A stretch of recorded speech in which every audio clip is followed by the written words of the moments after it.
soundlessly, helplessly, praying that the rod would not pierce my skin, stealing my soul, burning my flesh, ripping me apart from within, making me hold my breath until it was so silent I swear you could hear the pang of a pin drop silently. I waited, patiently, for the machine guns to invade my humble home, destroying the plasma that surrounded me, protecting me in my dome. I was no longer happy or safe, but anonymous and alone. I was a violated victim.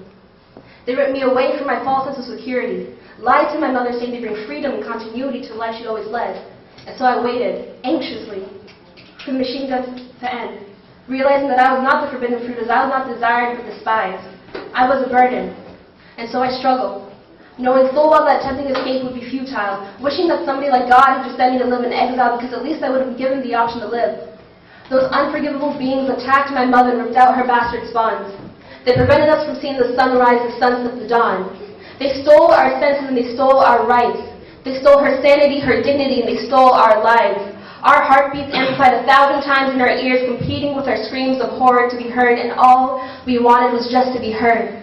But this genocide of the innocent, legalized due to the doubts surrounding the subject of our humanity, only fueled by their self-entitlement and self-absorbed vanity. Their body and their choice takes away our body and our voice, and we remain silenced by the majority, who decide that we are not equipped enough to be considered a part of the minority. We aren't even considered. Because to them, we are not yet human. We are nothing but unnamed, unwanted, undesirable fetuses, and 9 months was apparently not enough.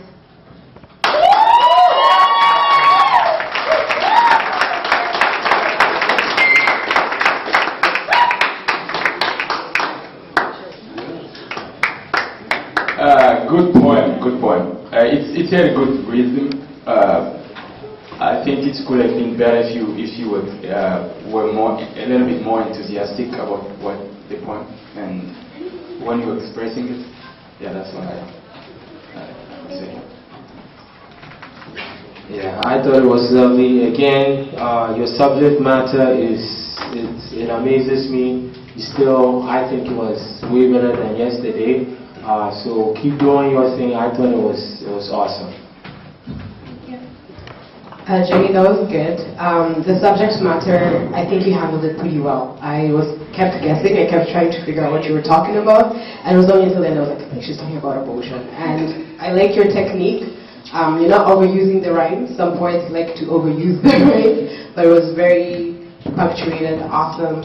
For your stage presence, sometimes I guess it depends on the subject. I've only seen you once, so I can't judge much on your stage presence. Sometimes the subject calls for you to just take a step back and let the words speak for themselves. So I don't know if that was your strategy, but it was very well done. And your vocabulary was great as well. Thank you.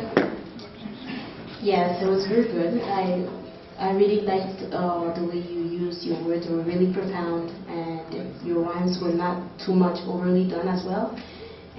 But one thing I can just add is just to work more on your technique, like how with your words, be more enthusiastic, as you were just saying. But overall, it was very good. Thank you.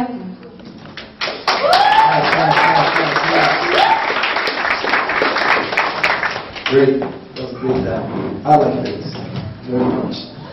All right. So moving on, the next contestant is Ruby.